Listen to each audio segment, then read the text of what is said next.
In 1978, the mob was running rampant in this city. The atmosphere in those days was that the mob was just out of control. It was Dodge City.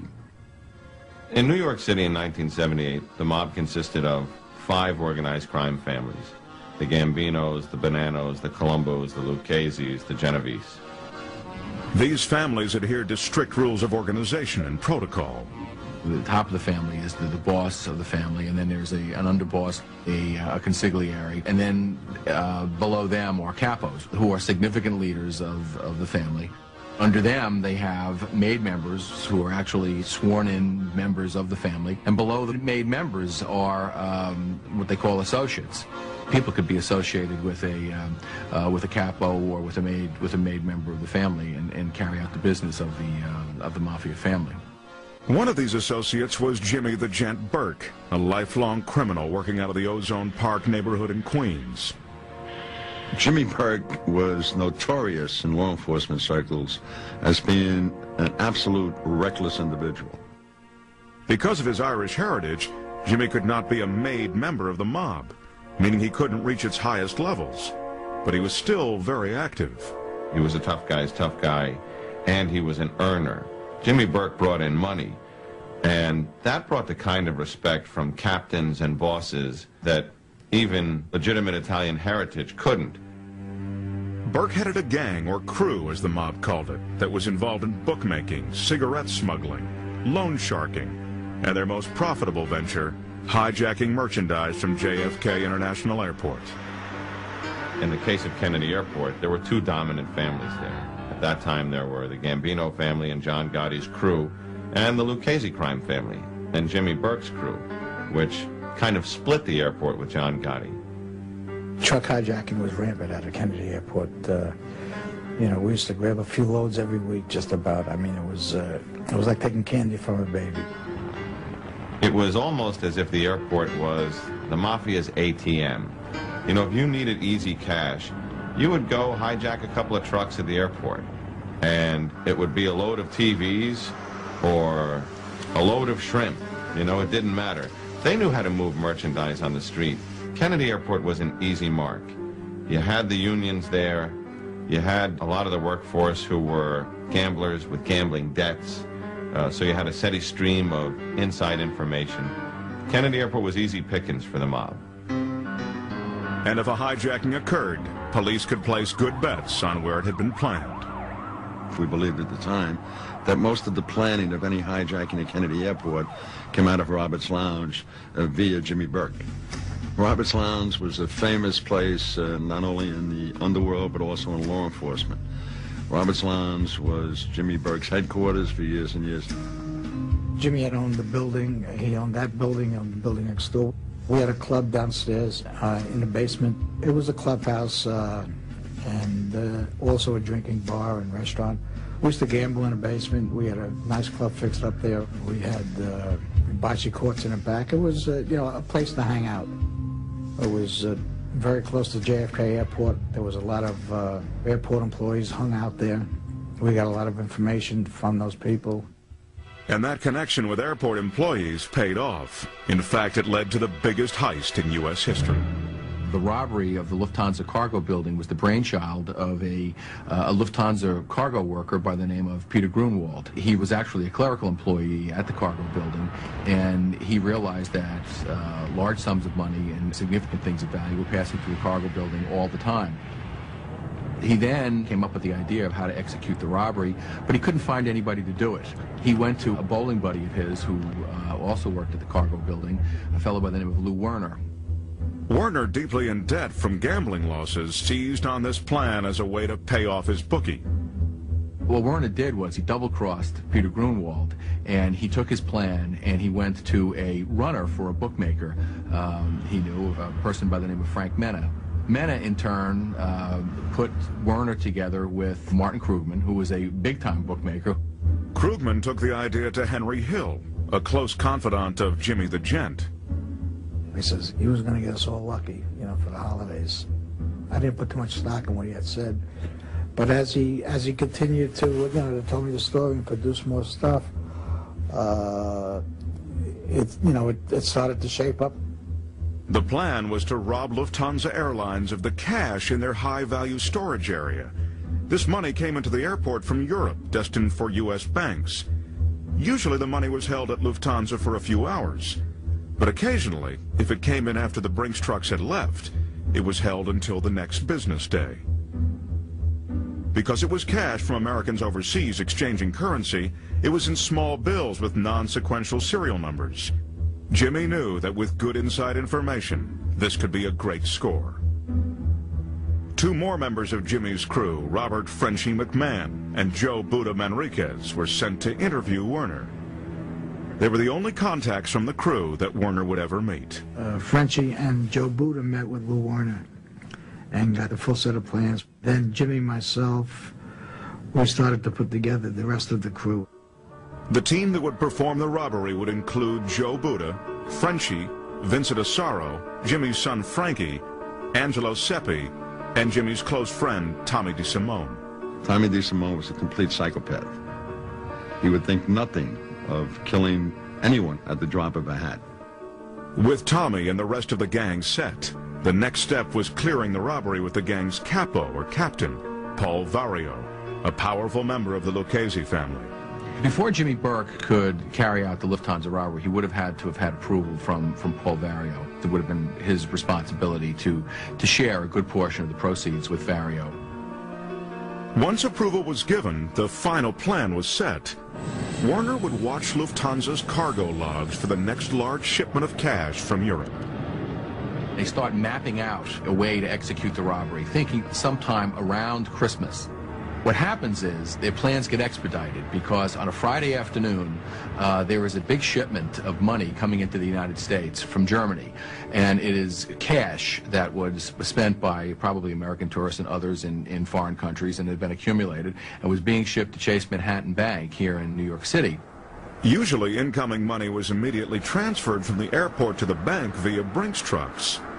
On this day, however, a delay in procedures caused the cash to be held in Lufthansa's cargo area for the weekend.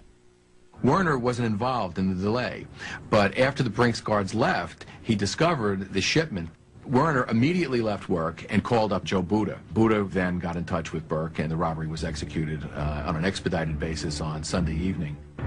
On December 11th, 1978, at 3 in the morning, masked robbers drove a large black van into the Lufthansa storage facility. After entering, they rounded up the 10 employees who were working the graveyard shift and herded them into the lunchroom. Next, the shift supervisor was escorted at gunpoint down to the high-value storage area. You had to close the outer door, go into the second room, open that, go into the strong room, bring the money to the second room, close that door, go through a series of combinations on the safe, and then open the outer door. Then we had to load the truck, and made sure everybody stayed quiet in the interim of this. After less than an hour, the gang pulled away from Lufthansa, loaded down with cash and jewels. The robbery went off without a hitch. The group escaped without detection. Burke had expected perhaps a few $1 million from the heist. What they came back with was over $5 million, plus foreign currency, unset gems, and jewelry. I don't think anyone had any idea that it was going to be that much money. This small band of wise guys had pulled off the perfect crime. Little did they know that for most of them, this would be the beginning of the end. When the story broke, it started crossing the wires early in the morning, and it was billed as an armed robbery at the high-value cargo area at the Lufthansa cargo terminal at Kennedy Airport. And it could have been $500,000, and then it could have been $1 million. And then the figure started to climb, and we started seeing zeros that we hadn't seen in any armed robbery, that hadn't even been talked about since the Brinks job in Boston in the 50s. And pretty much before lunchtime, you knew that this was probably the biggest cash robbery in U.S. history. Though never confirmed, the take was estimated to be between $5 and $6 million. And as the New York tabloids speculated about possible suspects, the police and FBI knew who was most likely to be behind the crime. The FBI and the New York City Police Department had a pretty good idea who committed the robbery within 2 or 3 days. In fact, within a day of the robbery, there were 2 crews that were targeted as those responsible for the robbery: the John Gotti crew in Howard Beach and the Jimmy Burke crew in Ozone Park. Undercover detectives prowled the bars in those 2 areas, looking for information. Would send detectives out, have a cocktail, go in with a girl, sit down, start talking to certain people, and I would say within 24 hours we had the whole story. The behavior of the Roberts Lounge gang was suspicious. Though Jimmy had given only a small percentage of the money to his men, they still celebrated in a very public manner. These guys can go out and spend it immediately, either on broads, on booze, on drugs, on racetracks, on cars. I mean, the mentality of these people, I think collectively they had the IQ of an ashtray. They really couldn't function in the real world. It was the holiday season. Everybody was drinking, partying, buying all kinds of crazy gifts for their girlfriends, and I mean, it was insane. These were not the faculty of Harvard. When you think of organized crime, a lot of people hearken back to the images that they know, images from The Godfather, that these are men of honor, that they're fairly sophisticated, somewhat Machiavellian. A lot of these guys were just plain morons.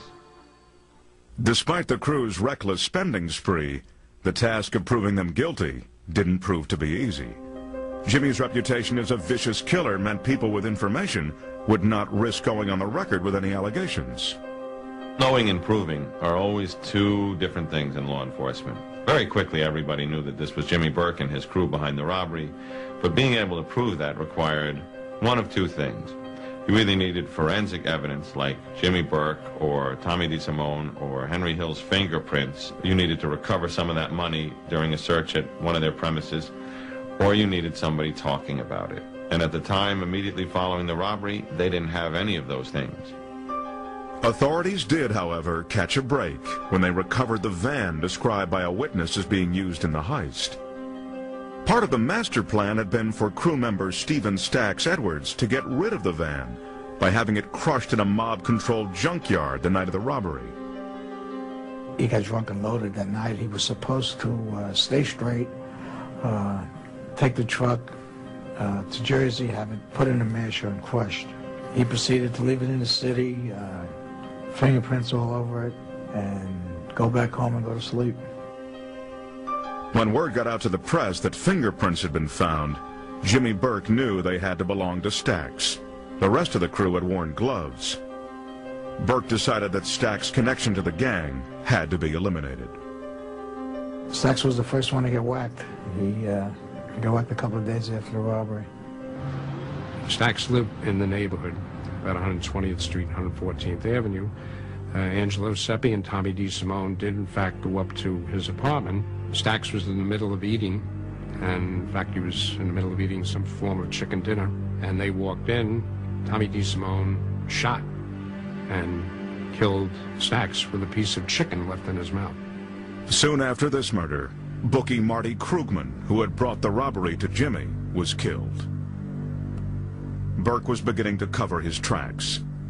Surveillance on Jimmy and his crew was stepped up. There was hundreds of feds and detectives following every single move we made. You know, they just followed us 24 hours a day, 7 days a week. These guys knew they were being tailed by the FBI.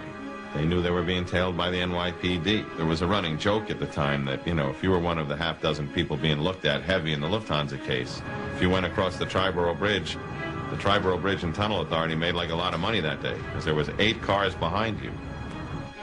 Electronic surveillance was also used, but with limited success.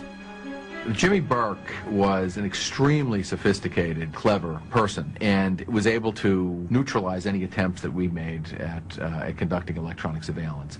We were unable to gain entry to his home. Most of his meetings were taking place in his home. If he met outside of his home, he was meeting in a Roberts Lounge, which was just filled with people, so that it defied electronic surveillance. What you would get was a lot of noise. You wouldn't be able to pick up any particular conversations. We put bugs in cars, but it was in the era of disco, and we got a lot of disco music. We got a lot of engine noise. We got a lot of heaters. We got a lot of people, you know, arguing with their girlfriends. Though it netted little useful evidence, increased attention did begin to cause problems within the larger structure of the mafia families. It put tremendous heat on the mob in general. The other families didn't like that. If you looked at the newspaper back then, they were reporting practically in real time. The information coming in from the street, the information coming in from informants. There was a whole lot of information out there, and that made people very uncomfortable. While law enforcement kept the heat on the mobsters, they also pursued another angle. They began to focus on the suspected inside man on the job, Louis Werner. The first step in that process was to target Peter Grunwald. We got information from people that Grunwald had actually come up with a plan. McDonald's office convinced Grunwald to testify against his old friend Werner. That, coupled with testimony from several other people that Werner had bragged to about the crime, gave prosecutors a very strong case. On May 16, 1979, Louis Werner was convicted for his role in the Lufthansa heist. Even with the conviction, however, Werner refused to cooperate with authorities in their pursuit of the Roberts Lounge crew. Somehow, this guy was under the delusion that his conviction was going to be reversed. It was, in my view, it was a slam dunk, and he was given a bump steer by somebody. Meanwhile, Burke's murder spree continued. The night that the jury returned its verdict, Frenchie McMahon and Joe Buddha were executed. Their bodies were discovered the next morning in the Canarsie section of Brooklyn. Besides eliminating potential witnesses, Burke's murderous actions were also motivated by dollars and cents. You know, the greed overtook him, and he went completely insane, you know, and I guess he had a lot of influence from the other bosses of the family because they figured it was just easier to kill all the other people rather than to give them their fillets. Rather than give them $400,000 or $500,000 apiece, it was easier to put a quarter bullet in their head, you know? So he started eliminating everyone at that point. By the summer of 1979, 6 months after the heist, 8 men associated with the robbery were dead. Louis Werner, the man behind bars, didn't know the names or faces of anyone left alive. And over $5 million in unmarked bills were still missing. The feds would be knocking on my door 6 o'clock in the morning and, you know, telling me, listen, you're going to be next. We know that they're going to kill you. Every time another body would show up, they'd be knocking on my door, you know, interrogating me. But throughout the investigation, one of the obstacles in cracking the case had nothing to do with organized crime at all. The FBI and the NYPD did not get along, particularly at that time. In fact, most local police departments do not get along with the FBI, and ironically, most other federal agencies don't get along with the FBI, because the FBI is very territorial. We say they name streets after them, one way. They want it all, and they give nothing back. I actually attended meetings with an FBI supervisor and a New York City police lieutenant where they would not speak to one another. They would only look at me, and if they wanted to address one another, they would ask me. They would tell me what they wanted to say to the person who was sitting next to them. But both sides wanted to solve this high-profile case. In the spring of 1980, they finally got the big break they'd been waiting for. Henry Hill, who was a very close associate of Jimmy Burke's, was arrested by the Nassau County District Attorney's Office on 6 narcotics cases. Though he was facing a lifetime in prison, Hill still had to be convinced to turn state's evidence against his crew. The feds finally convinced me that, I mean, they told me that they heard it on wiretaps that I was going to get whacked.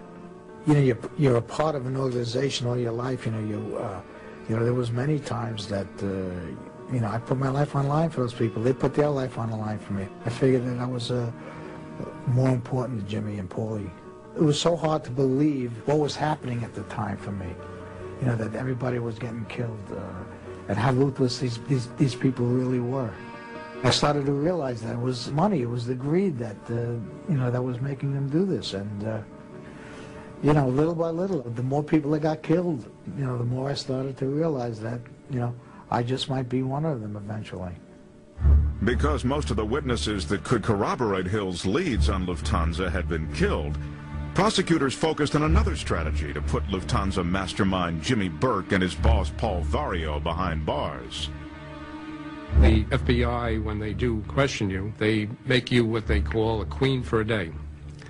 And a queen for a day is their terminology that if you're going to roll over or give evidence against somebody, you have to tell us everything you ever did or you were involved in. If you leave one iota out, you will no longer be queen for the day. You will be charged with that one crime. Henry Hill testified to all of the hundreds of crimes he had committed over the last 30 years. Those crimes often involved Burke and Vario. This was Ed McDonald's chance to nab the elusive mobsters. It's often called the Al Capone syndrome. If you don't get him on one thing, you get him on something else. But even with Hill's testimony, there was no guarantee that a jury would believe him. Henry Hill was an unusual witness, and his performance was very unusual. It was unusual in the sense that he was an easy mark for the cross-examiner. He was utterly despicable, utterly reprehensible. He had no redeeming qualities. The only thing that we had, that he had going for him as a witness, was that we had unmistakable proof that he was closely associated with the people against whom he testified. I was sitting there watching Henry Hill disintegrate on the witness stand, but at the end of the case, we were able to argue that if Henry Hill was so bad, what were they doing hanging out 24 hours a day with this lowlife? And so the more they cross-examined Henry Hill, I think the worse they made it for themselves. So in the long run, Henry Hill was a very effective witness. Although there was not a conviction for Lufthansa, Hill's testimony did lead to 2 convictions for Jimmy the Gent Burke. One for a basketball point shaving scheme, the other for the murder of a man named Richard Eaton. Capo Paul Vario was also convicted on charges of racketeering. On May 3, 1988, the 75-year-old mob boss died in a Fort Worth prison. Almost 8 years later, on April 13, 1996, Jimmy Burke died behind bars at Wen Correctional Facility in upstate New York. Neither man ever confessed to being part of the Lufthansa heist. With Jimmy Burke's death, one question still remained unanswered. Where did all the money go? There's a lot of people out there who got money out of this robbery who will never be found. Probably the major benefactor of this robbery was the mafia. The bosses of the mob, they got a large chunk of this money, no question about it. There was a lot of others involved that never came into suspicion or was ever prosecuted. Certainly for the mob, it was the perfect crime. And the reason it was the perfect crime was because it involved cash, piles and piles, bags and bags of undocumented, untraceable, not hard to launder U.S. currency, foreign currency, cash. There's one thing that is the lifeblood, the heart of the mob, the thing that drives its existence, the thing that makes its blood course through its veins, the thing that makes its bosses smile. It's cash. And the Lufthansa robbery was all about cash. Nobody so much as scratched their thumb on a doornail. It was clean, it was quick, it was cash. You don't get more perfect than that.